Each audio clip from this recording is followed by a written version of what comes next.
you believe that we started recording right in the middle of 2020 with all of the COVID and lockdowns going on around us, unable to meet up?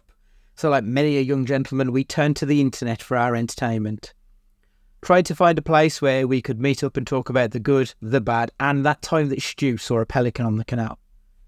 In order to facilitate our dreams of answering all of the big questions in film, and after a few attempts at recording via other methods to various levels of success, we found Zencastr, a super easy web-based one-stop shop for recording. Log in and you're ready to record in a matter of seconds. It doesn't take a tech genius to get high quality audio or video. And on top of that, the one time we have had an issue, the fact that the multi-layered backups are stored locally means it's easily fixed all in browser. There are plenty of tools you need when you start podcasting, so let Zencastr take that headache away as it offers a place to record, edit and distribute all from one website. Any lazy bones Jones can pick up and play and have studio quality audio or 4K video put out for the world to see when using Zencastr. Go to zencastr.com/pricing and use our code CAGEFIGHTING and you'll get 30% off your first month of any Zencastr paid plan. We want you to have the same easy experiences we do for all our podcasting and content needs. It's time to share your story. And now, hit the music.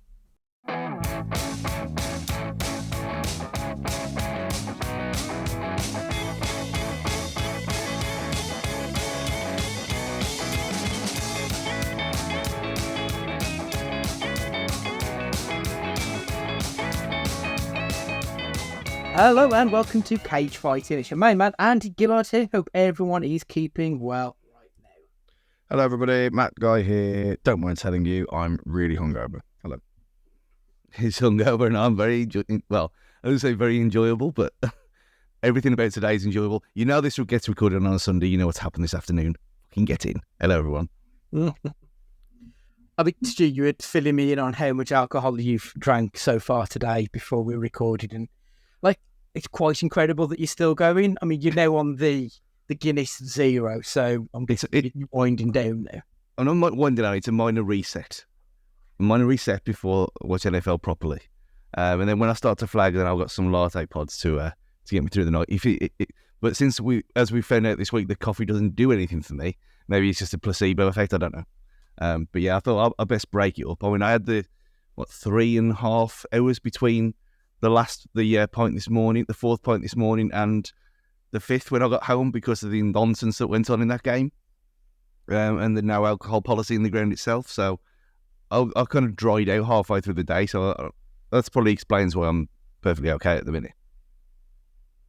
See, I can't do it. If I'm drinking early and then I have a break, I need a nap. Like I couldn't then go again like you have. I'd be ready for a bit of kit. If we'd lost, I think I probably would have done. Yeah. But the adrenaline and the Twitter gold, as we've seen all afternoon, is kind of rejuvenated me. So yeah, I mean, in theory, if I go all the way through, I would have been awake for 22 hours. Jeez. But Matt, you were saying a 5:30 end to your Saturday night? Yes, it's not big and it's not clever, is it really? Until I'm too old for this shit. No, went out, had a great evening, and then just trying to get a taxi home was a fucking nightmare as well. So it was just all in all a bit of a late one, and then an earlier start. I never sleep very well when I've had a drink anyway. I don't know what the science is behind that. And then obviously up like Christmas Day for the Albion game. So yeah, it was. I'm looking forward to going to bed. Yeah, I bet you are. But we do have a podcast to record before we get to bedtime. We're looking at the first half of what is due out in the year, but obviously we're at the end of January. So, Matt, have you seen anything TV or film-wise? Doesn't have to be from 2024, but have you seen anything recently that you think worthy of mention? I know I'm expecting a bit of a Wonka chat, to be perfectly honest. Yeah, well, Wonka, does it count as 23 or 24? I don't know. But yeah, God, I absolutely loved it. I really, really did. Like, it's exactly what you expect it to be. but I just had a big beaming smile on my face on more than a few occasions on it. It's just a lovely, wonderful, sweet, no pun intended film.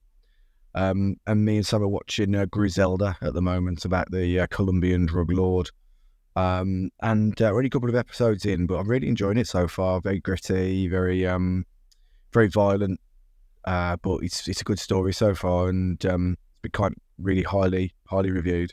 I saw it advertised yesterday when I was watching something else on Netflix, and then I had a look at it because I thought it was part of the Narcos world.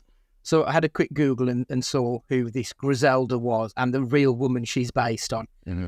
And like, you look at the real woman and they've picked the gorgeous Sofia Vergara, and you think, well, you couldn't have been more fucking happy with who they've picked for you.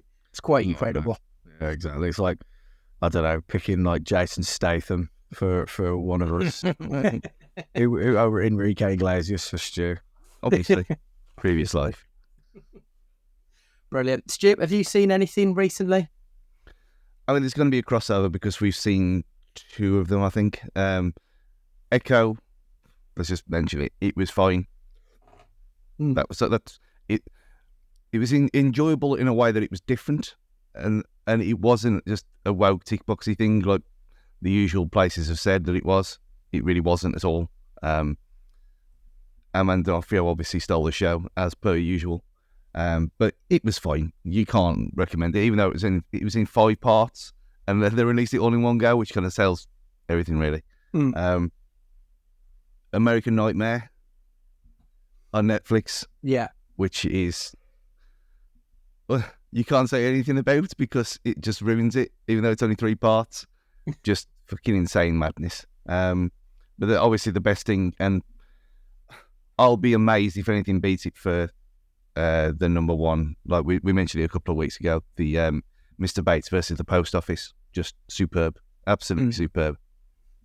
Yeah, that was some excellent television, wasn't it? To be fair, I watched the American Nightmare as well yesterday, and like it starts off with just the most insane story, and you think, where can this go? And the second part is even more bonkers, and then the third part just tops it all. Like it just gets more and more batshit insane, but it's a true story. Like it's quite incredible.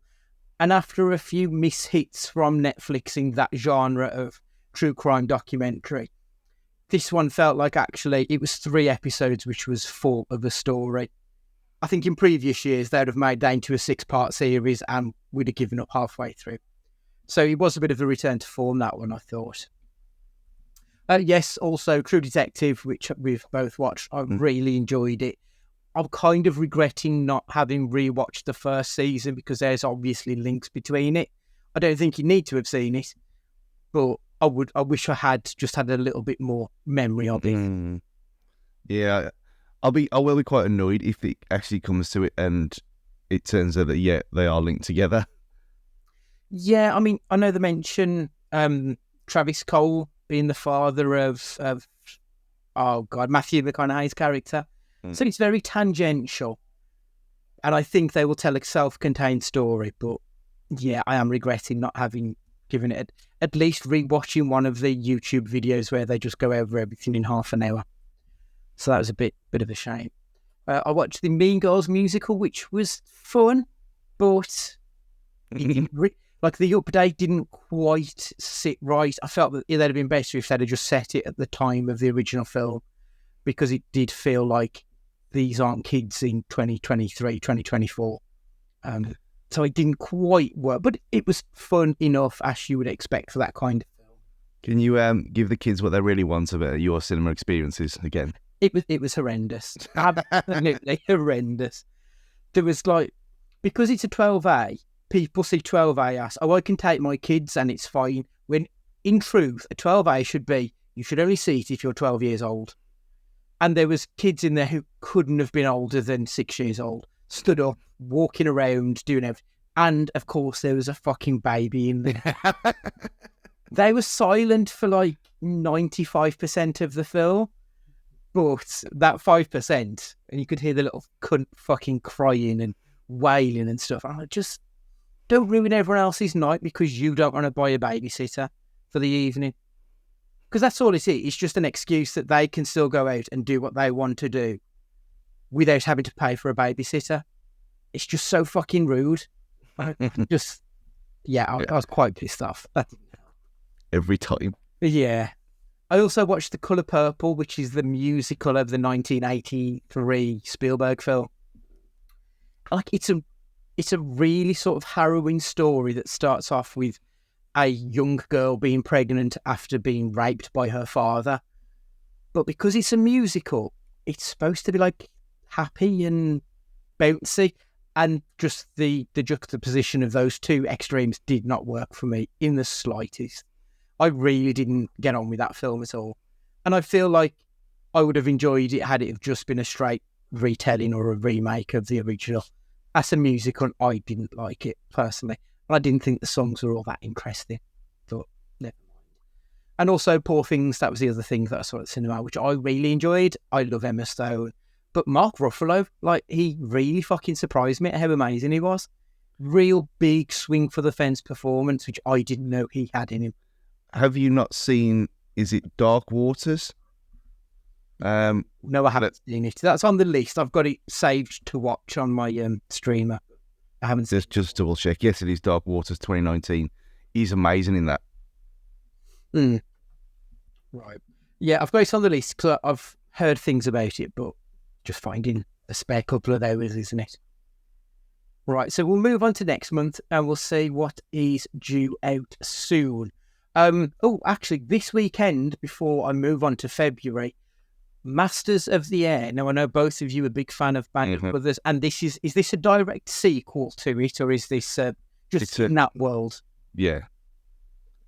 It's like the Pacific 8, I think. It's just another one. Right, okay. So I take it you'll both be tuning in to be watching this one ASAP.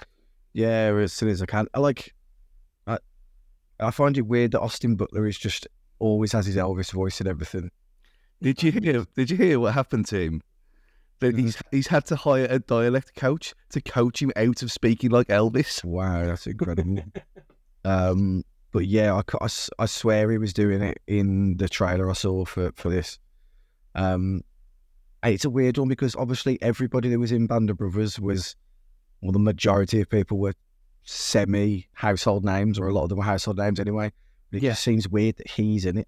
Like, it's just something's weird about having him in it, like, now. I don't know what it is, but yeah, I'll definitely watch it. I've heard some really, really good things. I have heard some not so good things, but that's showbiz, I guess. Super. Right, so February, first thing I was going to mention, so basically I've gone into each month, picked 4 or 5 things that I think that 1, 2 or all 3 of us will probably enjoy. The first one that I saw is a TV show on Apple TV Plus called Constellation, starring Noomi Rapace, created by Peter Harness, who me and Stu will probably know from quite a few episodes of Capaldi's run on Doctor Who. So just a blurb on this one. Jo returns to Earth after a disaster in space and discovers that there are many missing pieces in her life. So she sets out to expose the truth about the hidden secrets of space travel and recover what she has lost. So it seems to be that it's going to be Apple TV Plus's next sci-fi epic.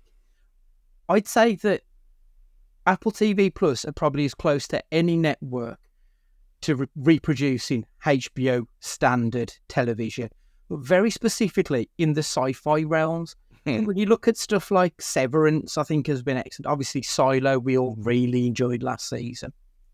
Stu, I heard you say yes when I mentioned Constellation, so I'm guessing this is already on your radar. Oh, yeah. I was checking when it came up again yesterday in the NFL preview stuff, and it was trailered there, and I thought, get off the screen now.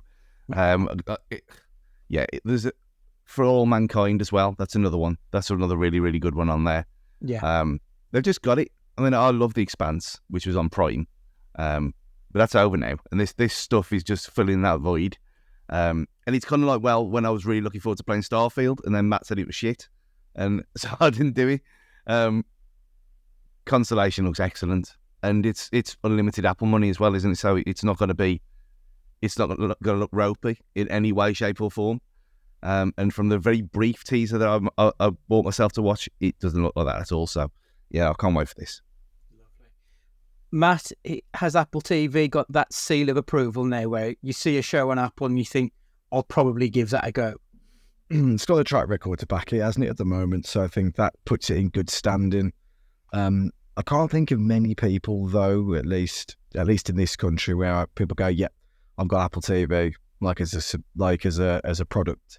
So it makes me wonder how much reach these shows have, because like most people have got some form of IPTV or what have you. So there's means and ways, but I'd be interested to know what the reach is for it, because I reckon if you ask Joe Casual on the street, they won't have seen Silo or things of that nature, but the people that are into that world will have. So I'd be interested to know how far out they get their audience. They do a lot, especially with PlayStation anyway. I mean, I've had two separate 6-month codes for Apple TV Plus from in the last 18 months. So you just wait for that, binge them, put everything on there, let it go away, and then wait for the next one. So they must have some kind of deal with Sony for some mad reason. But if there's 50 million PlayStation 5s in the world, then, and everyone's getting these codes, then that's probably one of the explanations for it. That makes sense. The next one I've got on my list. Now, I don't know if me and Stu were going to be into this one. I think we may have missed the boat on Avatar: The Last Airbender. So the original TV series seems to be massively loved. I looked on IMDb and I think it's got like a 9.1 out of 10. So it's loved. But Matt, obviously, as you've got a few years on us, did this one ever enter your orbit, or is this something that I know about? It's that fucking bald kid, isn't it? Yeah. No, I know of it, but I've never seen it. But that kind of world doesn't really interest me anyway. But I know people that do, and they're like savants with it. Like, they really love it. It's like people who are into Dragon Ball Z really fucking love Dragon Ball Z. It's like it's that kind of crowd of people. So I'm sure it'll be a raving success for that niche group, I guess. Yeah. I mean, literally all I've seen of it, I saw the M. Night Shyamalan film of it, which is arguably one of the worst films I've ever seen. It's genuinely terrible. And the kid who plays the main, I don't know if the kid's called Avatar or what, but the main kid, he was dog shit. I don't know if he's ever worked after it, because he shouldn't have. He was terrible. Stu, anything on Avatar, or is this gone beyond you as well? Yeah, I think the same boat. I think we've just aged out by a few years, maybe. Yeah. But it's like One Piece as well. Like, people wank off over One Piece, and it's like 1,000 episodes and whatever. And then Netflix did the reimagining of that, and then it seemed to be in the top 10 for ages, and now it's just gone, and no one talks about it, and no one you talk to has ever watched it. So it's got that kind of vibes to it. It's like, well, who is it for? Is it for people who don't want to sit there for hours and then watching anime and all this nonsense, but they like the idea, which it is what these things sound like, where they're just making them for a different audience, which I've said with remakes and things before, that it's obviously not for the people who love the original. It's for someone else to enjoy in a different way. Yeah. I just don't. There's too many other things to kind of put time away to watch Avatar: The Last Airbender. unless it's like the best thing in the world, and then I'll give it a go, obviously. But I just don't see it happening. Yeah, I'm in the same boat as you. I've heard great things, but I don't care enough to give it my undivided attention for however many hundreds of episodes they made. I might give the live action, if it's a film, I don't know if it's a film or a TV series, actually. If it's short enough, maybe I'll give it a go. But there's no way in hell I'm going back to watch any more of that stuff. Next on my list is arguably the best looking cast, both in terms of quality and also being just handsome motherfuckers, is the film Argylle. Henry Cavill, Bryce Dallas Howard, Sam Rockwell, John Cena, Ariana DeBose, Dua Lipa. It's the Matthew Vaughn directed film. Matt, I know that you're a fan of the Kingsman films, much like myself. So this looks like it's going to be very similar in tone to that. So I'm quite looking forward to this one. Yeah, I think it should be very fun. I mean, it's absolutely sterling cast, and the trailer that I saw was quite quirky but fun. But it feels like it's been in the ether for absolutely ages. I felt like we've heard about it for ages. So I don't know if it's been pushed back or not for reasons, but yeah, this will be a maybe not a day oneer, but it'll be a week oneer. You know what I mean? Like I will go out my way to go see this as quickly as I can. Yeah. Stu, have you watched Kingsman yet? No, no, I haven't. I've probably seen more of this film than I have of Kingsman. Just by like what Matt said, it seems to have been on for like 6 months. Every time you go to the cinema, it's there, it's advertised. And that fucking nonsense at Chelsea the other week with the toothbrushes, wherever that was for, that was for this film as well. But again, it looks fun, doesn't it? So I don't know. Everyone's seen. I know you two love the Kingsman films, and everyone who's seen them seems to love them as well. But this one, I thought that it was linked. I thought it was part of the universe at first, but if it's not, then I might just go and give it a go because it does look enjoyable. Next one, Matt, I've put this one on specifically for both you and I. Probably less so for Stu, but The Iron Claw, Zac Efron, Jeremy Allen White, Lily James. It's a retelling of arguably the royal family of wrestling. So, I mean, you've got to be excited for this one. Early reports have been really positive as well, haven't they?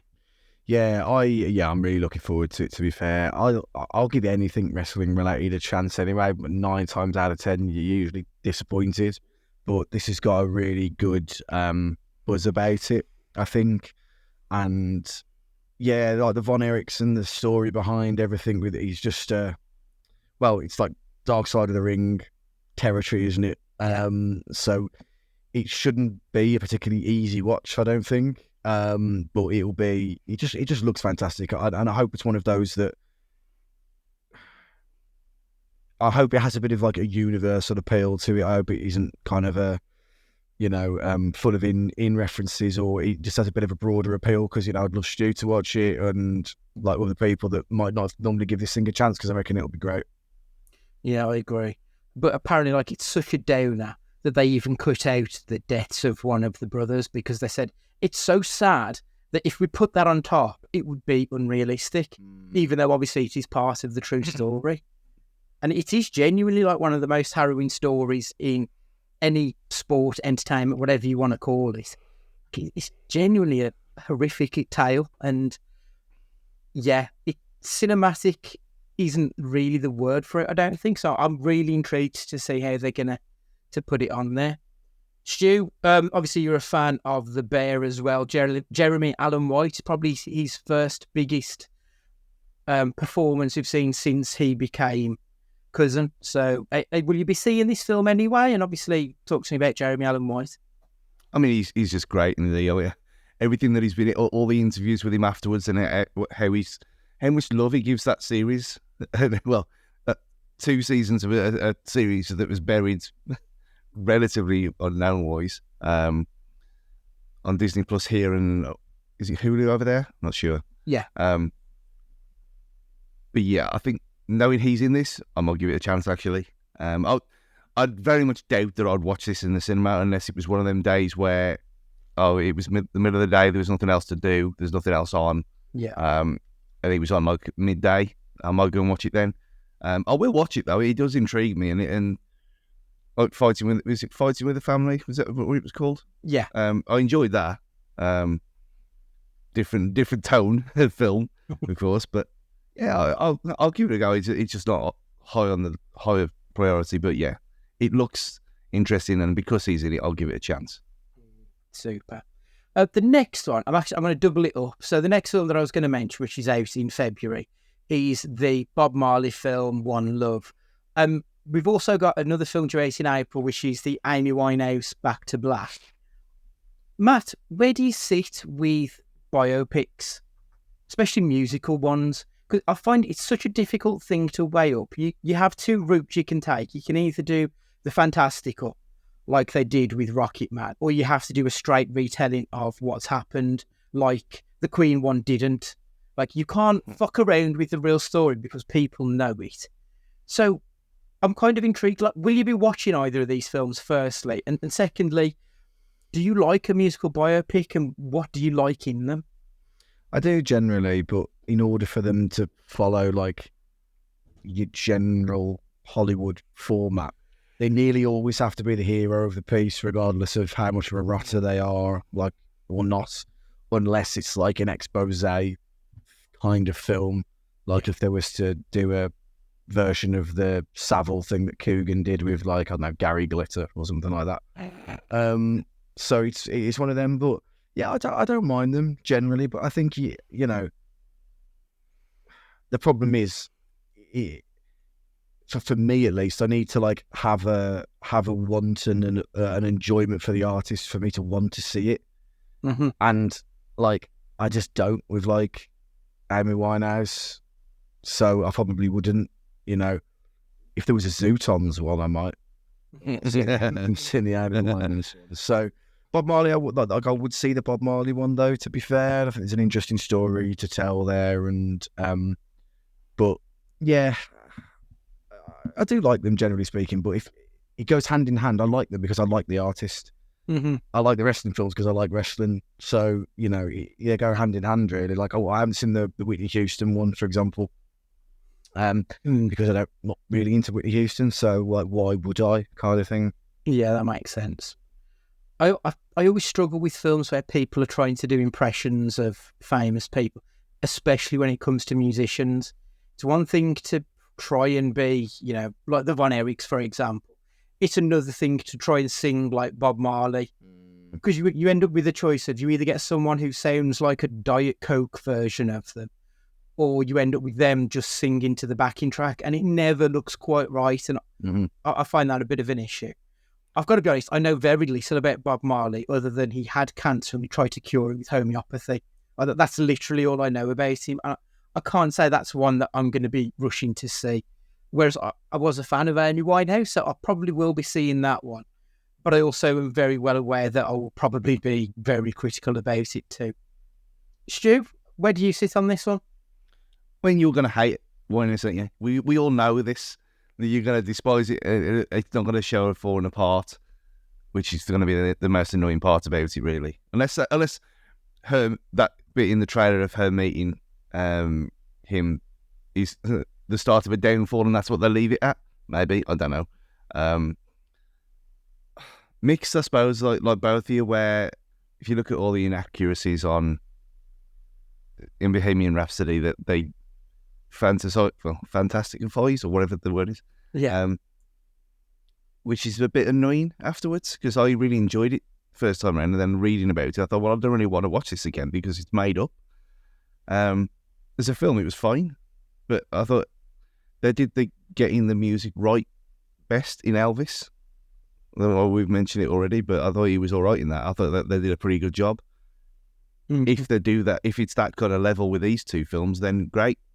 But it's such a high bar to reach. It's almost impossible, and especially with Bob Marley, and at least they're not blacking someone up. That's the main thing. But yeah, again, same. I know nothing about the man. Yeah. So we'll move on to March now. The first thing I was going to mention is the Three Body Problem, which is a TV series that I think is going on to Netflix, and it is Benioff and Weiss' first big post GOT show. So this is, I'm going to butcher this name, Ye Wenji is an astrophysicist who saw her father brutally murdered in China's chaotic 60s. Later, she was conscripted to the military because of her scientific background and sent to a secret radar base in a remote region. Her fateful decision at the base echoes across space and time to a group of scientists in the present day, forcing them to face humanity's greatest threat.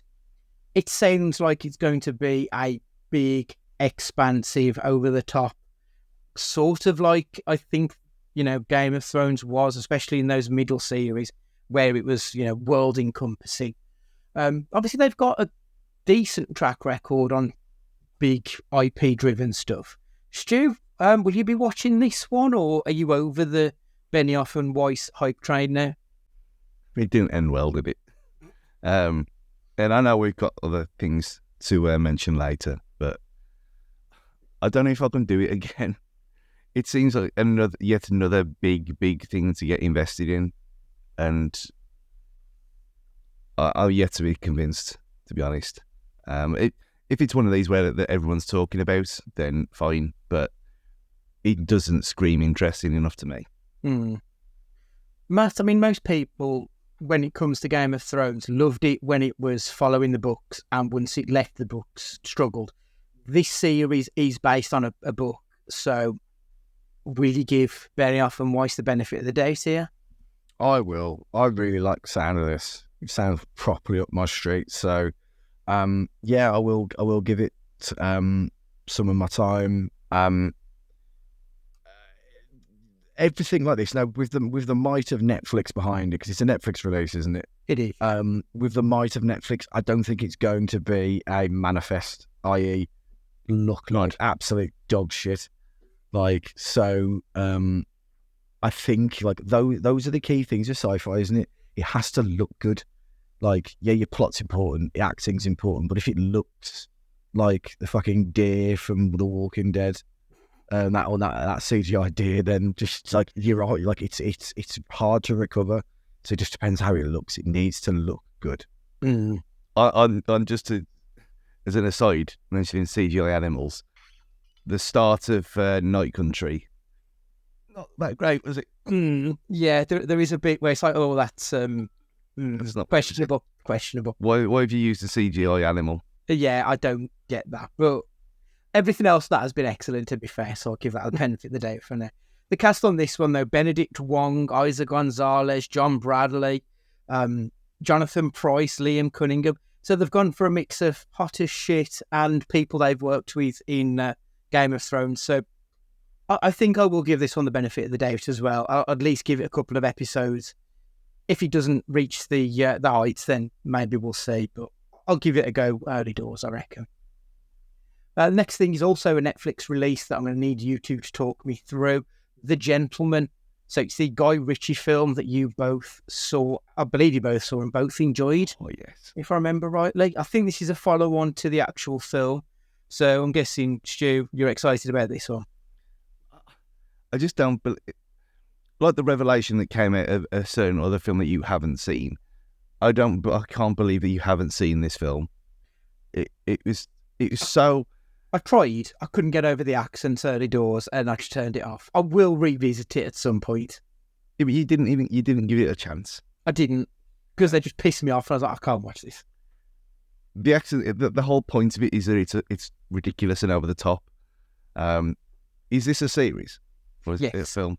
It's an upcoming television series, a spin-off of the movie. It stars Theo James, who is a name I recognise, but I can't quite place his face. But yeah, it's a series on Netflix. I mean, that world is so... Well, world, we've seen one film. But how ridiculous everyone was. It's got every chance of being like the kind of thing that some of the Prime film, like the Prime films over the last couple of years, like the buddy films where they should have been good, but they're really not half the time. Well, there was one with John Cena, which I looked at the other day, where he's just the picture of him. I thought, it looks terrible, but it's probably half enjoyable. The Gentleman actually really was enjoyable, and it was really good. So if this is anywhere near, then I'll watch it anyway, of course. But just its existence is more than enough for you to go and watch the film properly. I probably will. I mean, I've definitely watched worse. I know I have. Probably this weekend. So yeah. And then watch Armageddon for the first time. Yeah, I mean, again, I don't know why I just never got round to it. I know why I avoided it first, because it was everywhere, and it immediately put my back up. It's one of those when everyone tells you to watch something, so your initial response is, well, I'm not watching it then. It was one of those, I think. Matt, do you like Guy Ritchie, Matt? Yeah, I think so. I wouldn't rush out my way to go the new Guy Ritchie film's out, so I must see it. But I think generally speaking, the stuff that he's got that pedigree that I think it's worth giving something that he does a chance, because I don't think he has many missteps. I just don't think anything he does is spectacular either. Next up on the list is Drive Away Dolls. It's a comedy caper from one half of the Coen brothers, Ethan Coen. starring Geraldine Viswanathan, Beanie Feldstein, Oscar-nominated Coleman Domingo, Pedro Pascal, and Matt Damon. Obviously, when it comes to the Coens, you associate them with comedy capers. That's very much their bread and butter, especially early doors. So I'm quite looking forward to this if it's going to be revisiting something like Raising Arizona, kind of a film. Like, I'm quite excited it could be something like that. Matt, are you a fan of the Coen brothers at all? Yeah, I think so. Like, there's a few big hitters in there. As obviously, Raising Arizona was fantastic. Everyone loves like The Big Lebowski, and Fargo was great. No Country for Old Men, fantastic. And True Grit is a bit of a hidden gem amongst the films. I really enjoy True Grit. Yeah. And yeah, again, I think you just associate quality with them, generally speaking. But it's been a while. They haven't done anything for a while, have they? So it's going to be interesting to see how they kind of respond. What is it, like 6 or 7 years later? Like, you know, how does their style now come across? It does feel like it's been forever and a day, doesn't it, since we last saw them? The last film was The Ballad of Buster Scruggs on Netflix, which I enjoyed, but it wasn't prime Coen brothers film.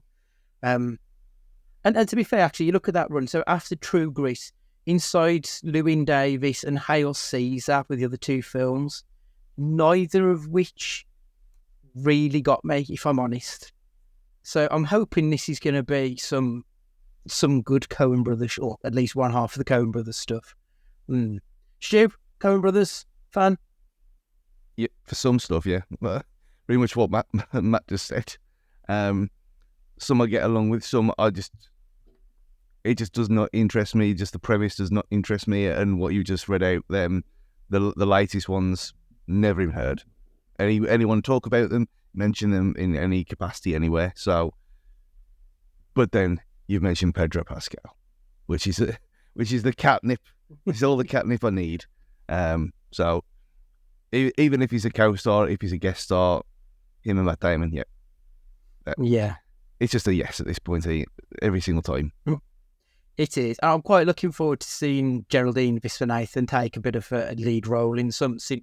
You'll probably both remember her from Blockers, the comedy with John Cena and Leslie Manning. She was I think she might have been Cena's stepdaughter. She's the Asian girl who's in it. I think she's Asian Australian, I think, if I remember, it's her background. And I've seen her in Miracle Workers with Harry Potter, and she's really good in that. She's got some great comedy chops. So I am looking forward to this one. Next up, also in March still, Ghostbusters Frozen Empire. So this is a direct sequel to Afterlife. The trailer, the CG that I have seen does look a little bit shaky, if I'm honest. But I'm hoping that the story will be as heartwarming as it was in the last one. Stu, this is a day one, isn't it, surely? Yeah, absolutely. I obviously don't care about trailers, so I haven't seen the shoddiness. But remember, we did have this with one of the Jurassic World films where it looked awful, and then when it came out, they'd fixed it. Which kind of begs the question: why did you release a trailer with bad CG in the first place? Like the bad Sonic that got replaced, which is one of the all-time most mental things ever. But yeah, I loved it. I loved the last one. I loved Afterlife. I don't know why. Well, I do know why people didn't like it, because it was not the same as the first, which it was never going to be, was it? But kid actors who can act, who are good and not annoying, works every time. Yeah. Can't wait. They've added a few new faces to this one. So Kumail Nanjiani, Patton Oswalt, and James Acaster. I'm looking forward to that. I mean, I love James Acaster. Matt, you're also a fan of Acaster, if I remember rightly. Yeah. It's going to be strange to see how he comes across to a North American audience, because, like, if you asked an American person to name, like, to pick someone that describes what they think, like, British people are, it probably would be James Acaster. Is he going to play on that? Like, is he just going to be himself, like, in this film, and then that is his shtick? If you haven't seen Wonka, let me go back to Wonka very briefly. The British cast and that are unbelievable. And there is a Phil Wang cameo that really made me smile, Huh? Which I thought was good, talking about British comedians. Anyway, I'm really looking forward to this. The Afterlife was tremendous. Thought it was brilliant. And the worst bits about Afterlife were the things that harked back to the original, and when the Ghostbusters turned up was like the worst bit of a very, very good film. So I think it will be good. I'm looking forward to it. I just hope that now that like that world has been established, I think it'll be hard for them to keep a momentum with it. Mm-hmm. But then I'm hoping like Paul Rudd's hopefully in it, isn't he? Presumably, Yeah. You know, he could carry it, by himself. I really like Paul Rudd, so yeah, I'm looking forward to it. I think it'll be good. I'm really looking forward to it. Stu was right. It's got the rare feat of having kids who can actually act and aren't annoying as shit in a film. So yeah, I am looking forward to that. Rounding out March, we've got Mickey 17. So Mickey is an expendable, a disposable employee on a human expedition sent to colonize the ice world, Niflheim. After one iteration dies, a new body is regenerated with most of his memories intact. It kind of sounds a little bit like Duncan Jones's Moon, which I absolutely love that film. But this is going to be directed by Bong Joon-ho. It's his first film post-Parasite.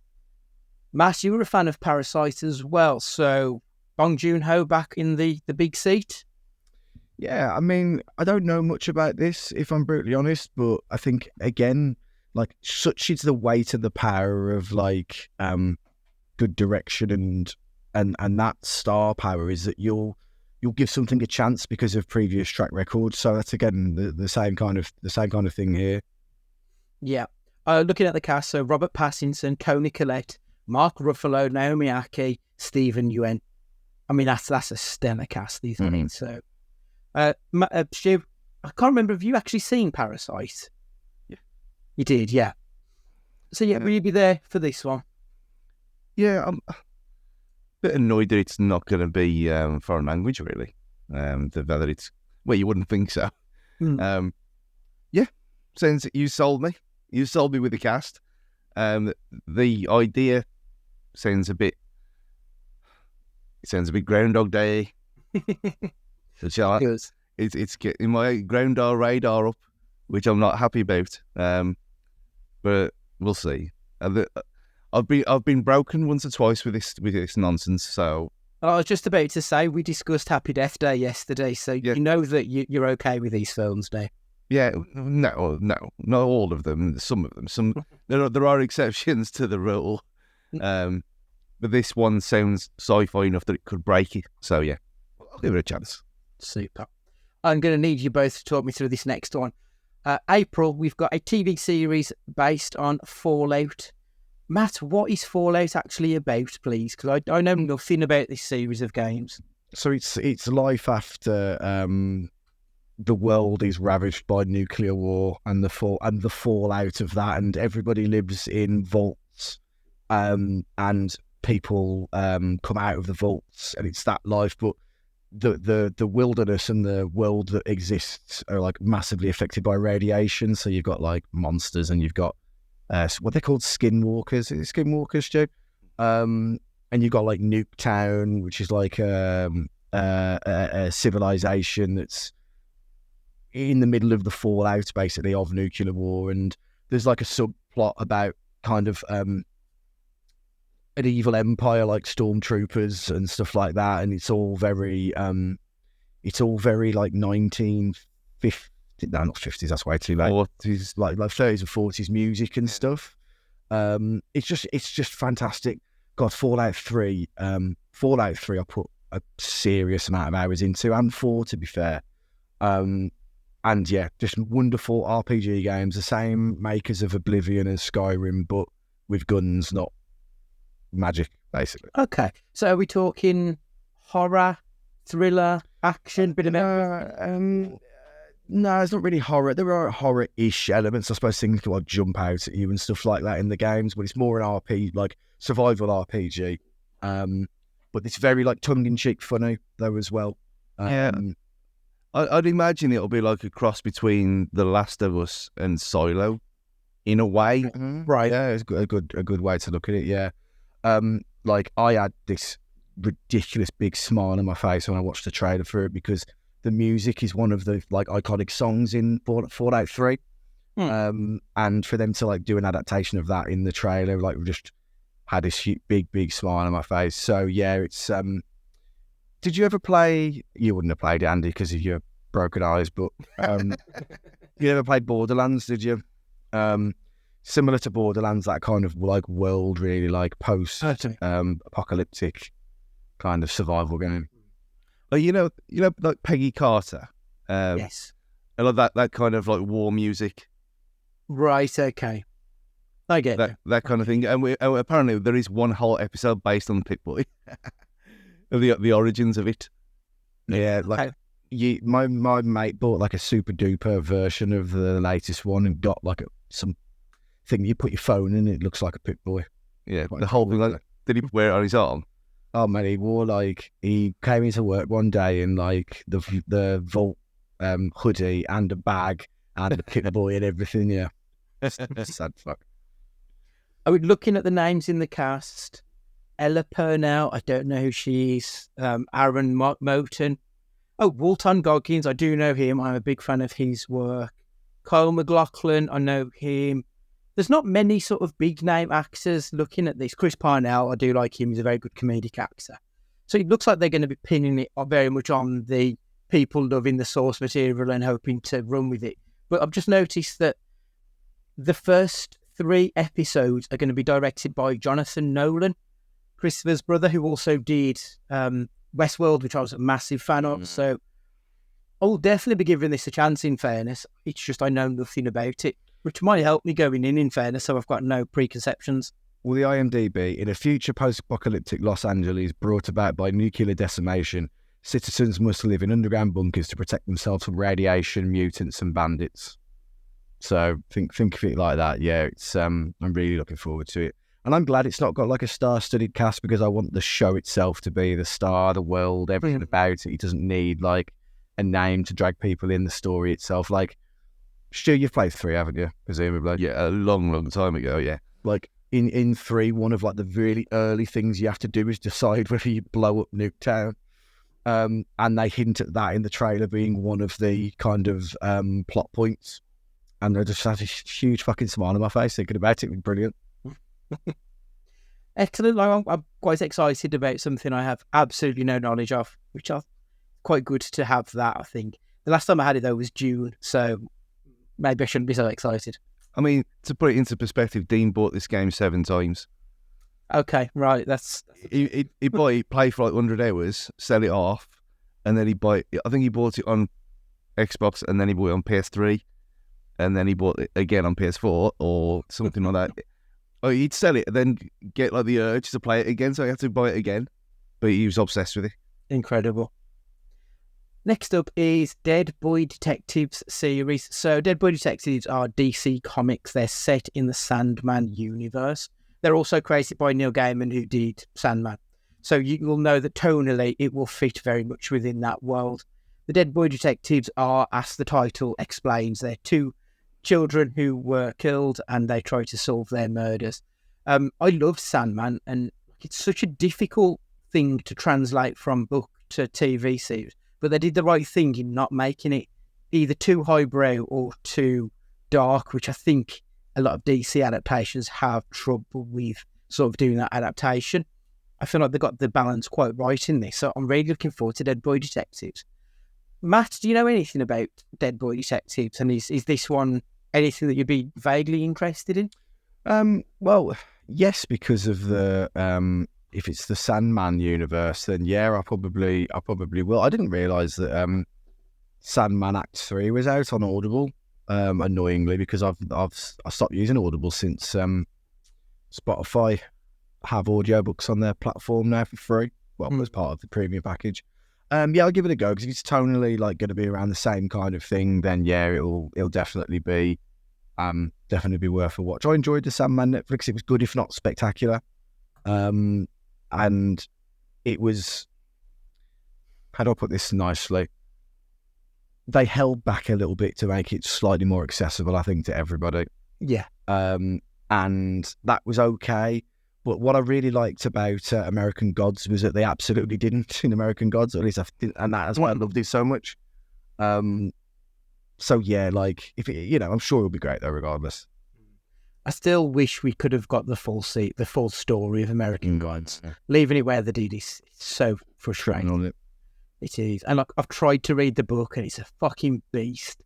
And in the book, I managed to get to where they got in the TV series. And that's only like about a third of the way through the book. Oh, really? The book's massive. So it is one that I planned on revisiting because it ends at a nice point in the book. And then I was going to read the next sort of third of it, but I just haven't had time to get around to it. Stu, Dead Boy Detectives, I mean, Sandman, were you a fan of that, firstly? I only watched the first 2 episodes, and I don't know why. I mean, I liked it. It didn't click with me, like a lot of things, and it was probably one of them things at the time where there was a lot of things out. And when was that? Like 2-3 years ago now? Yes, a couple of years, 2021. So now I know that we watched. Yeah, I did. I watch it. It's one of the few things that I watched with Annabelle back then, and because it was only because you talked about it. So I was trying to sell it to her. I remember now, yeah, and so it sounds a bit shit. And I went, well, they've said it's all right, give it a chance. And we watched a couple, and then never got back to me. I don't know why. I mean, there's obviously it didn't appeal to me that much. Maybe it's one of them that I'll put it back on the list and give it another go. But maybe because there's no season 2, is there? Not yet. I think they did a special, and that's it. It's very Moffat Doctor Who. I think might be the way to describe it for yourself anyway. You'd probably understand that reference. Yeah. Which doesn't sell it at all, really. And we did Back to Black. So moving on to May then. The Fall Guy. So this is Ryan Gosling's first film of 2024. Stu, Ryan Gosling's having a fucking belter year, isn't he? And surely his name alone on a film now is enough of a stamp of quality that you'll be there to watch it. Yeah. I mean, this sounds great anyway, regardless of who he was in. If it was Gosling, it could have been anyone else. It could have been Tobey Maguire, and I'd still go and see. This one looks straight day one for me. Yeah. So Matt, after leaving the business 1 year earlier, battle-scarred stuntman Colt Stevens springs back into action when the star of a big studio movie suddenly disappears. As the mystery surrounding the missing actor deepens, Colt soon finds himself ensnared in a sinister plot that pushes him to the edge of a fall more dangerous than any stunt. It sounds fun, doesn't it? I think it'll be big, silly nonsense, and I'm quite looking forward to that. What do you think, Matt? Like, tonally, is it a comedy or is it like a thriller? Or I think it's going to be more comedic looking at it. Yeah, that's what it is. I think purely looking at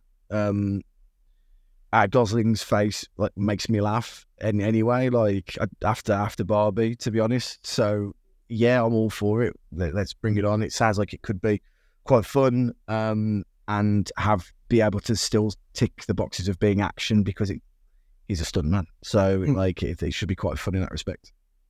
And we've got 2 absolute English roses in there in Hannah Waddingham and Emily Blunt as well. So yeah, I'm looking forward to that. I didn't realise Waddingham was in Benidorm until I saw a clip the other day and I was like, oh my God, that's fucking her in Benidorm, like just playing like this massive keg. No one's going to know what that means. It's not not the drink, but yeah, we'll just have to clip that bit for Luke. Yeah, Hannah Waddingham is one of those actors who's been in shitloads of things and you never realise until you watch it years later. Mm-hmm. Like being in Ted Lasso has now all of a sudden brought up all of her history. Like, how many people you still see on Twitter now, people discovering that she's the Shame lady from Game of Thrones after all this time. It's quite incredible. Next up, Furiosa, which I think was supposed to have been out last year. So this is set within the Mad Max world, starring Anya Taylor-Joy as Furiosa, which was the South African woman. What's her name? Charlize Theron. Charlize Theron, that's the one, playing her character. We've got her, we've got Chris Hemsworth, we've got the Colossus of Boggo Road, Nathan Jones, which is a reference probably only Matt will get. Nick Holt is also back in this one. Matt, Furiosa. It's been a long time since we were in the Mad Max world. has it been too long? I think possibly it might be. I just can't see people like. I don't think I'll struggle to get a seat at Cineworld for this. You know what I mean? Like I just don't. I don't know if it has that grip. Like, do enough people talk about like Mad Max anyway? I'm not sure really. Like Nathan Jones, Jesus. Yeah. Not exactly talent wasted, really. There, No. but yeah, I mean, I either really like or really dislike Anna Taylor-Joy. Sometimes I think she's like spectacular in what she does, and then other times I think she's awful. Like in Last Night in Soho, brilliant. Thought she was great in that. I wasn't like that enamored with her in The Menu, really. I thought it was a good film, but I wasn't like. I didn't think she was fantastic in that. Yeah, I mean, I'll be watching it regardless. In terms of, I want to make an effort with kind of some of these films that are coming out, and like look forward to seeing them a bit more than watching Peep Show for months on end next year when I can. So yeah, I'll probably be watching anyway. I mean, when Mad Max, the most recent one, came out, I think I gave it a bit of a Top Gun 2 in that, is this something we really want? And then actually it ended up being a really good film. I think, if I remember right, it was Oscar or BAFTA nominated for a lot of things. So I kind of feel a bit the same with this. Like, is this something we want? And then I know that when it comes out, it's going to end up looking fucking stunning. Because to be fair to George Miller, he does have an eye for creating films. Stu, thoughts on the last Mad Max and thoughts on Furiosa? I will tell you again, you underestimate the silent minority of people. There are actually a majority of people who love Mad Max. There's millions of them. It's like Top Gun. We say, no one likes Top Gun. Yes, they do. You just wait. And look what happened there. This not being Mad Max, though, I don't know. I've no clue. You could go either way. It is, though, an excuse for you to watch the black and white version of Fury Road, which is fucking amazing. Why does anything being black and white enhance anything that isn't Logan? It doesn't enhance it. It's just different. And him and his ways, he'll be able. He wouldn't be able. That door's going to be stuck together by the end of it. You can just tell. It's stunning. It really is. But yeah, it's the fact that it's not Charlize Theron, it's someone else. Bit of a worry, to be honest. But let's not kid about it. I'm going to watch it anyway. Of course I am. But I don't think it'll be Top Gun Maverick levels. I don't. No, I agree with you. I think it'll do okay, because I think you are right. I do think there's enough people who do like it. Like, I used to work with a guy whose favourite film was Mad Max, and I don't know if that's genius or insane. Like, I can't quite work out which level it is, because I don't think I've met anyone else who sort of feels that way about it. But it is something that's always done quite well with the masses. So I think it'll do well. I think it'll probably, at least make its money back. But can I ask you a question, mate? Completely unrelated to this. Completely unrelated. Yeah. What is on my mind? What do you think of Timeless Tony Storm? Who know what that means, but it's funny. The wrestling thing. She's entirely in black and white when she has segments, because she's like playing this like 1950s character of film. So all of the segments are in black and white. At first, I thought it was quite funny. And now it feels like it's run its course a little bit. And I'm kind of hoping the feud with Gianna Prazo, where it seems to be she's trying to pull her back to the person she was, I kind of hope that works. I feel like it's just run its course now. Someone put a comment on Instagram on the latest clip where she's like, she threw the shoe that hard on her, it turned her into Technicolor. And it proper made me laugh, because like as soon as she got attacked, it then cut to colour film. And that made me laugh, because that was very much one of those like making chicken salad out of chicken shit, wasn't it? Like, yes. The whole Outcast, is it Outcast or that what they were called? Yeah. It was kind of run its course, and then she kind of took the ball and ran with that, and it was really good. But yeah, not sure really. But yeah, black and white film is the reason I got onto that. Yeah, I mean, I'm black and white films, I'm genuinely furious with our friend Ash Dolan, who's currently in America at the moment, who got to see Godzilla -1 in black and white, because the starkness of the black and white set in the post-war era, and looks like it would work perfectly.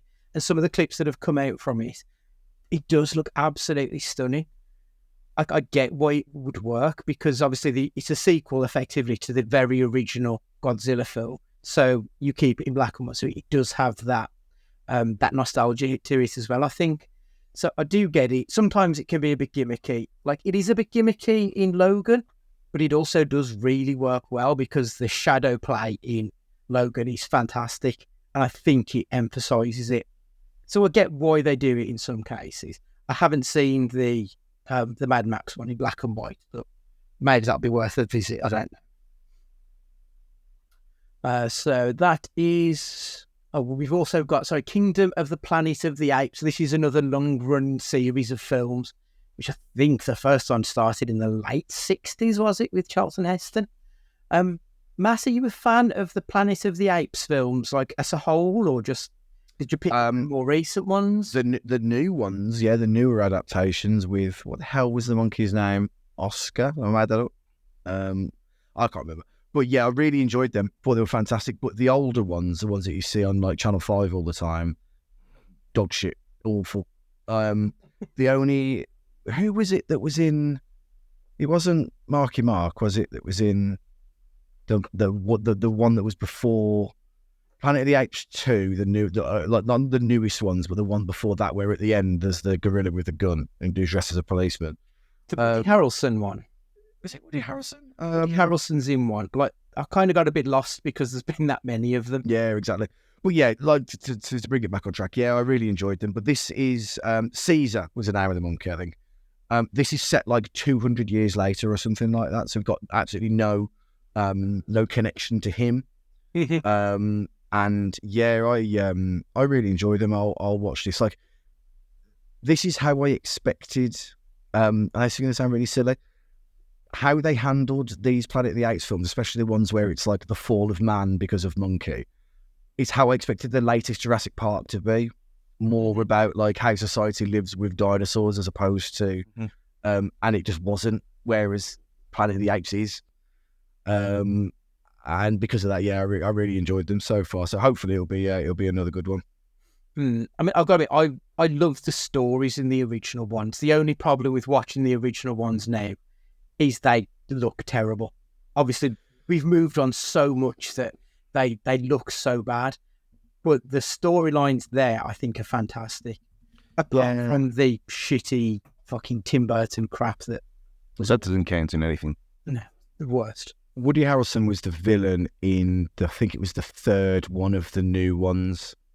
Yeah, he was like some mad lieutenant who heads up the division to kind of kill the monkeys off, I think. Yes, he was. It's just so difficult to... Like, I can't even remember the names of those films because they're all sort of... There's not enough difference between them to make it particularly memorable, unfortunately. Yeah, I know what you mean. Stu, original series, reboot series, should I say? What are your thoughts? I grew up watching the first one, the original ones, and it was one of the very first DVD box sets I ever bought. The Planet of the Apes. It was like a rose gold and black cardboard case, about 80 quid. It was like the old student loan went to good use that month. It was the last film I rented from Love Film. You know, when Love Film I used to DVDs. Yeah. It's Love Film that then became Amazon Prime, isn't it? Yeah. That was the last one I ever had off them. Was the 5 or 6 films plus. Did you send it back? I did. Yeah, I did. I was forgetting now, to be fair. Well, what they have done. But yeah, I really loved them. Like I said, I grew up with them. I used to watch it with my granddad and stuff on video, and then when it was on Channel 4, Channel 5, and that kind of thing. So when I bought them again, I watched them, and they weren't. You are right. They're not. Watching it was like I don't remember it looking like this. So I think I watched it once or twice and then never again. But then the new ones, and as I've mentioned before when we talked about Planet of the Apes, the game, which is in that universe as well, a Telltale game, which no one really seems to even think exists, but it does. It's on PS4. I presume it's Xbox as well, but 15 quid. It's really good. I thought it was not as good as the Walking Dead games, but similar vibe. Yeah, I love the new films. I thought they were excellent. But obviously, motion capture, perfect. And I presume Mr. Serkis is back again. It'd be a shame if he's not. It feels like he should be, doesn't it? Because it's his world now when it comes to anything mocap. Yeah. This is where day one, 100%. You know what really annoys me is that in the end of the 2001 version of Planet of the Apes, and he was Mark Wahlberg, there is basically an Abraham Lincoln. Well, he wouldn't have existed to be the monkey. So why does he look like Abraham Lincoln? It doesn't make sense that way. Like, nothing about it makes sense. I was like, this is another one of these time travel things that annoys me. But like, why? Like, Abraham Lincoln doesn't exist as the president, so why does he look like him? Yeah. It's almost as if this is a far-fetched story. It's just weird as shit, wasn't it? Terrible. Right, so June. House of the Dragon, Season 2. It hasn't been confirmed for June, but apparently the original air date was supposed to be April. And then it's been said that it's been pushed back a couple of months to the summer. So they're predicting now that it's June. I thought, no, it's probably as good a time as any to discuss it. Stu? It says summer on the trailer. Again, annoying me by its presence. I thought it was all right, actually. I enjoyed some episodes. Some were pretty shit. I didn't like how quickly it jumped around in time. Although there's no need for it to jump this quickly, especially if you're going to make it as... If it was a one-off, then yeah, fine. But with their intention of doing it over multiple years, I just thought it was a bit of a... Not a waste. It was just annoying because you had no idea who these people were. Like, there was different people playing different characters that you've only just met in 2 episodes worth, and then suddenly they're aged 20 years older, and then they're not the same person playing them anymore. It was a bit weird. I don't think I've ever seen anything like that before. Having one time jump is, weird. But there's 2, wasn't there, in this? If you remember, there had like 3 ages of people. And it was a little bit difficult to keep up to speed when, like, you're having to get used to this new character, and all of a sudden they fucked off. And like, okay, I'm not sure. They could have stretched it out a little bit longer, I think, and give us more time. Yeah, I'm going to have to watch it again before season 2 because I've got no idea what went on. I think part of my problem with the first season, which I'm not experiencing with this one coming, I don't feel there was enough time between Game of Thrones and this. I wanted more of a break from that world, but it felt like one ended and then that started really quickly. Whereas having that year between season 1 and season 2, actually, I am ready now for a little bit more of this world.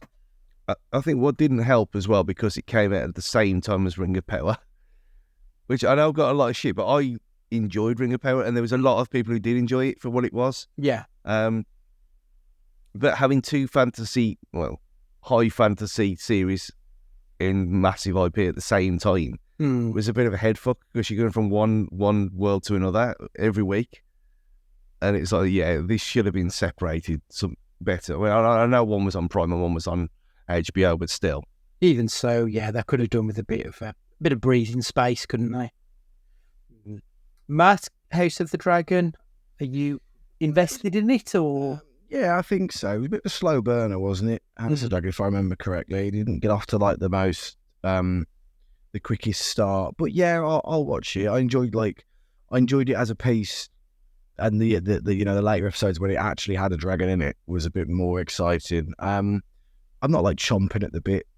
Do you know what I mean? Like, it's not going to put it this way. It's not going to interrupt me watching Gladiators on a Saturday, 6 p.m. Put it that way. So, yeah, but I will watch it. Cool. Ballerina. So this is a film set in the John Wick universe. Keanu Reeves is returning as John Wick. Lance Reddick, I think this must be like his final role, I believe. He's back as Sharon, and Ian McShane as Winston. This is going to be centered around Ana de Armas's Eve, where she basically plays the John Wick role in that world, who is there to seek revenge on the people who killed her family. It doesn't sound like it's going to be anything new, but we like John Wick, don't we, Matt? Yeah, and this is one of those classic don't fuck with the formula.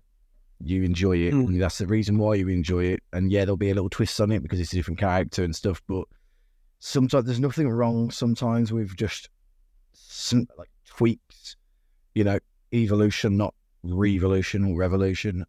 So, they don't have to mess around with the formula too much. Just don't jump the shark with it, basically. Mm-hmm. Yeah. Stu, I know you like Ana de Armas, so one day with a pack of tissues, I'm imagining, or day one, sorry. Oh, yeah. I mean, it won't be one day, it's almost every day, you're thinking of it. Yeah, day one, of course. But are there any, how much are they going to be in it, the rest of them? That's the thing, really. It doesn't really matter. How good John Wick 4 was, presumably it's the same people. This is going to be great. Yeah, I think, if I remember rightly, wasn't the ballerina character like a brief cameo in John Wick 3? Like, I'm sure I've read that she had a cameo in one of them, and it's just an extrapolation of that cameo. So it'll be a prequel. And I'm hoping it's just they cross paths and, John Wick isn't in the film, but he's just in the film to draw people in, maybe. Because I don't really want to John Wick 3.5, for example. We don't need more of it. That story was perfect the way it was told, so move on. You know what? It sounds a bit like, you remember that Enter the Matrix game? Yes. Where you played as the two other people from who they were in the film, because the game was made at the same time as the second and third film, and they were in their films very, very briefly, but they were the main characters in the game. And so the game was based around them, but they were in the film, so maybe it's kind of similar to that. I was only thinking about that hacking mini game like the other day. And like not having a clue about anything computer related at the time, so not like knowing what I'm doing, but kind of wheedled my way through it. The next film I've got on the list is Bad Boys 4. Bad Boys 3 was dog shit. I don't know why they're making a fourth one. Matt, I mean, do you like Will Smith? I mean, he's a good actor, isn't he, Will Smith? He's a fun actor. I don't know if I'd say he is. I was like, after I listened to his audio book, I went a bit off him, to be honest. So I don't know. Like, it's funny that after the whole Oscars or whatever it was thing, even though it was like a couple of years ago now, or however long ago it was, he comes back with something that's like so casually loved. Like it's just, exactly that it would be this kind of film, wouldn't it? That looks to kind of like bring him back onto this. Like he won't be able to get away with doing any kind of serious piece of acting work for a while because that will still loom over him. But like these kind of roles, for some bizarre reason, are more okay and acceptable for him to do just in the public eye. So yeah, strange one. It's that nostalgia base, isn't it? I think that people will give it, a bit of leeway because he's playing Mike again, and everyone loved Mike. So I think there's a bit of and plus I think he's helped by the fact that everyone seems to hate Jada Pinkett Smith with a passion. So like, even though he assaulted somebody, he's still the lesser of two evils to a lot of people because he's not her. So I think there is something of that. Stu, did you see Bad Boys 3? No, I had no interest in it at all. It looked terrible, and I really liked the first two. And I didn't want the legacy ruined for me. So no, I didn't even bother.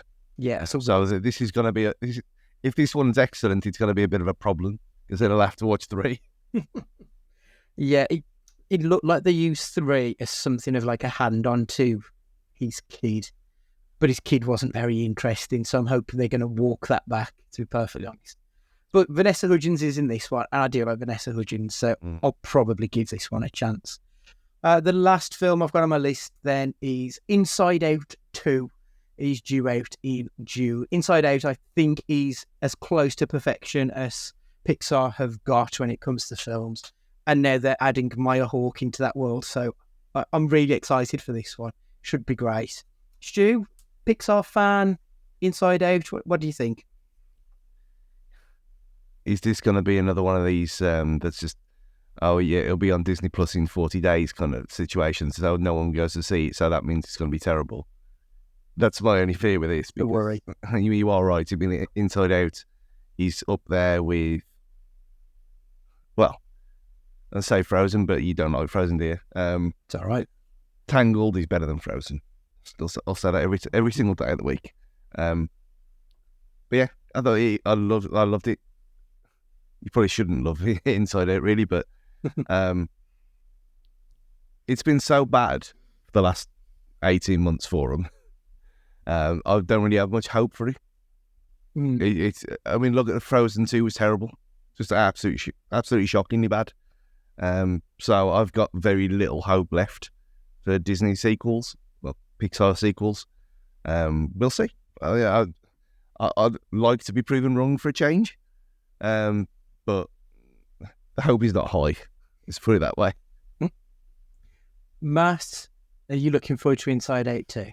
I can't say I'm like massive, like, and I really did enjoy Inside Out, but I think like, yeah, it's just in the limited hours it feels like in the day. I think there are better things like this exhaustive list that we've gone through. This seems like there's some proper gems that I'm really looking forward to seeing, and I don't think this will like make the cut of like must-haves when there's other stuff that's like knocking around sports and everything else that goes on to fill the void of time. Yeah. So no, probably not with this one.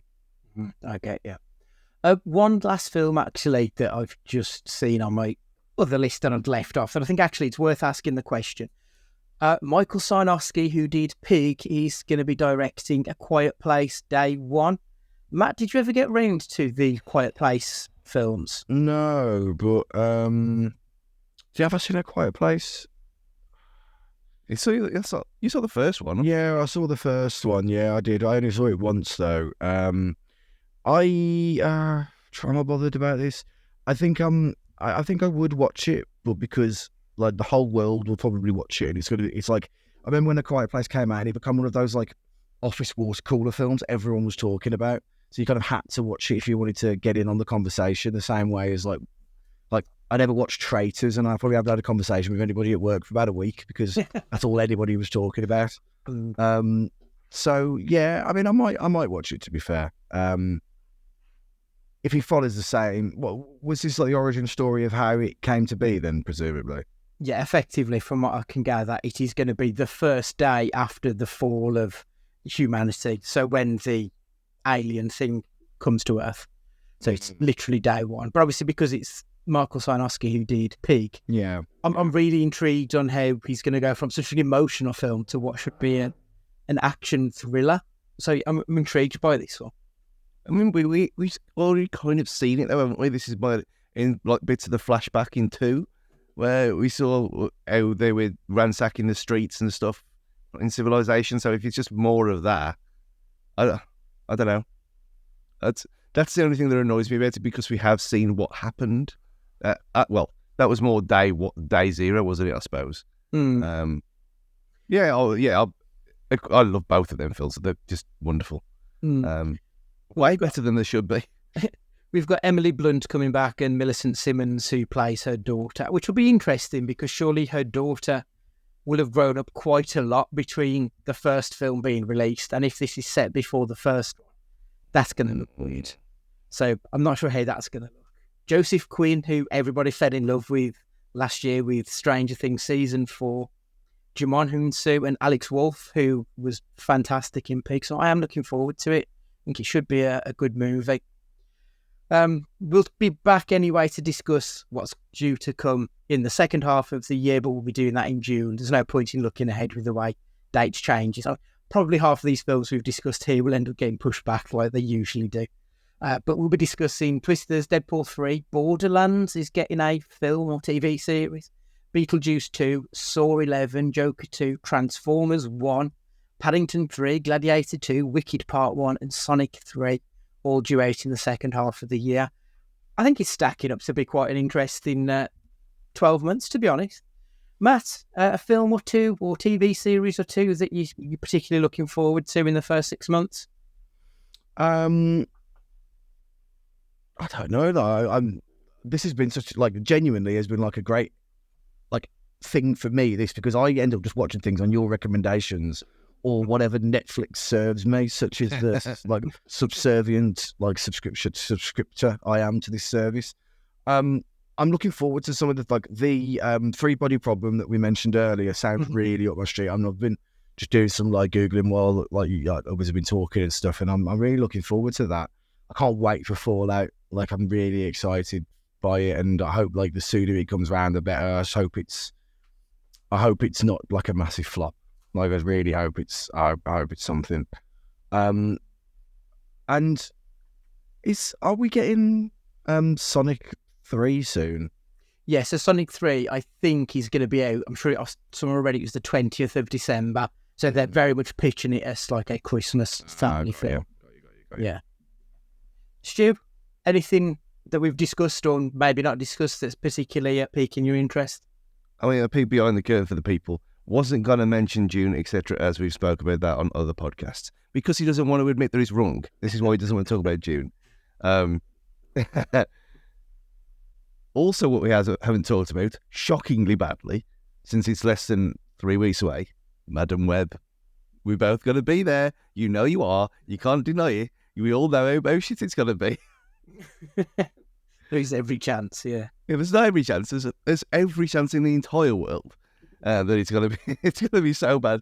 It's nearly 2 hours long as well, thankfully. So it's not just in and out. It's a decent meaty chunk. 16th of February. Come on. Horrendous. It's going to be awful. But we will be there. I'm sure we will. Right, okay. So that's us done this week. We'll be back next week for the first question cast of the year. Much like we did in Christmas, so rather than doing a full breakdown of the film like we used to do with the picture pods, what we're going to do is we'll do a question cast, and then at the end we'll spend 10-15 minutes just talking about a film, break it down, give you the good, the bad and the crazy, and what we enjoyed about it. It's up to you if you want to stick with us to the end of it, but if not, obviously you can skip that last part. But we'll be discussing, I think we should just get it out of the way, gents. Let's do Flash. Let's just get that shit done. We'll watch Flash, we'll talk about what we liked, and what we disliked is probably going to be a longer fucking part of it. But let's get the Flash done and out of the way, and then we can move on to some better things after that one. So yeah, join us next week for the first question cast. Hybrid, I suppose, is what it is now going forward. For the other weeks then, so what we'll be doing to replace the picture pods is just something a little bit different. We'll be throwing in some more music casts and game casts. And we've also got a special at the end of February with our friend Ash Dolan. If you follow him on Twitter, you'll probably know what that episode will be about, but we'll tell you when we get there. And we'll also do some longer, like think piece kind of things. So rather than doing the hot take, we'll just take a question and we'll talk about it a little bit more so we can get into the weeds. For example, in March, we've got one coming up, which will be what will be the future of streaming. We'll have a discussion about it, but stick with us. You'll love it like we always do anyway. So yeah, make sure you join us next week. Make sure you've got us on whatever podcatcher that you're listening to us on, and please leave us a review. We would love you forever if it was 5 stars. For this week, Matthew, would you like to say goodbye? Yeah, take it easy, everybody. We're on YouTube, aren't we, Andy? So get us subscribed on YouTube because we're young and hip, and we're there now. So subscribe to us on that, and we can make our millions that way. So get us on there. But yeah, have a good week, everybody. Look after yourselves. That's a good point. We're at Cage Fighting Pod on TikTok and YouTube, and it sounds awful because I barely know what these things are, and nothing makes me feel older than trying to figure out some, not even noob, like fucking YouTube's been around 20 odd years, and I end up like just not getting it. Do we need to get Dazzling Dave on to give us our YouTube leg up? That's it. Did you see him today? In the Sainsbury's bag. Yeah. What was he doing? For people who don't care, Dazzling Dave is a professional Wolves nonce. And he's married to someone who looks very much like she could be his sister, and she's got fangs. This is all real. But today at the match, the camera panned to him on ITV, and he wasn't holding up a homemade sign, which, even if it was a sign begging for a player's shirt or something, it would have been better than what he did. Instead, he held up an opened up Sainsbury's bag for no reason whatsoever. I mean, But that's Dazzle Flyer. yeah, we could get him on just to like teach us how to use filters and stuff, so we look less haggard on our. Much needed in my case today. Yeah, but I mean, we are on YouTube. We've literally just got one short, which is a clip of what we've made. But hopefully in the future, I'll figure out what we're doing and we can actually put some videos and stuff on there, which might be good. I don't know. But That means I can't wear this hoodie any longer because I want to be semi-presentable if my face is going to be on the internet for this platform. I remember in previous summers when it's been really hot and the three of us have been podcasting naked. Like, I don't know if that needs to go out on the YouTube. Maybe that's I don't key to our success. Yeah, maybe. So I put the message in for the people that if they wanted me to send them a special message on Christmas Day, and no one did they? So It was like a version of the bear, but not the cooking program. Excellent. Where was I? Stu, have you said goodbye yet, Stu? I mean, it might mean that we are, if we are on YouTube and doing this, I mean, with my NFL screen on the side, and we're drinking out of my R2D2 pint glass. I mean, but people need to see these things, really. But yeah, the main thing about today, fuck the Albion. Goodbye. Yeah. If anyone out there is listening who knows what they're doing with YouTube and stuff, get in contact because I wouldn't mind having a conversation. Just you might have to give us some pointers or something that'd be really useful. But yeah, anyway, have a good one. Be excellent to each other, all that jazz. We'll see you soon. Have a great week. Trot.